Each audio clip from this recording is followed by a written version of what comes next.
আসসালামু আলাইকুম। তো বৃষ্টির দিনে আমাদের সবথেকে স্মার্টফোন ইউজারদের সবথেকে বড় শত্রু থাকে হচ্ছে বৃষ্টির পানি বা হচ্ছে আমরা কারণ বৃষ্টির পানিতে আমরা যখন ভিজতে ইচ্ছা করে কিন্তু অনেক সময় আমাদের ফোনে যেটা হয় ফোন থাকাকালীন আমরা বৃষ্টির পানির জন্য আমরা ফোনে ফোন নিয়ে আমরা হচ্ছে বৃষ্টিতে ভিজতে পারি।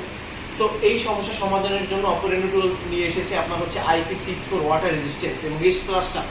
তো S+ টাচের মাধ্যমে আপনি যখন একটা ফোন ইউজ করবেন সেক্ষেত্রে এই ফোনটাতে আপনি হাতে পানি থাকা অবস্থায় আপনি ফোন ইউজ করতে পারবেন, প্লাস আপনি ডিসপ্লেতে যখন পানি আপনি এখানে থাকবে তখন আপনি ইজিলি এই ফোনটাতে আপনি যে ডিসপ্লে পানি থাকা অবস্থায় ইজিলি আপনি হচ্ছে টাচে রেসপন্স করতে পারবেন। যার জন্য আপনি হচ্ছে বৃষ্টির পানি থেকে শুরু করে আপনি যে কোনো কাজে ফোনটাতে পানিতে দেখেন ফোনটাতে কিন্তু পানি দেওয়া আছে, তারপরেও ডিসপ্লের উপরে ইজিলি এটাতে কিন্তু ইজিলি কাজ করতেছে। তো আপনি যখন ফোনের ডিসপ্লেতে পানি থাকা অবস্থায় ইজিলি কাজ করতে S+ টাচ থাকা অবস্থায় আপনি সেক্ষেত্রে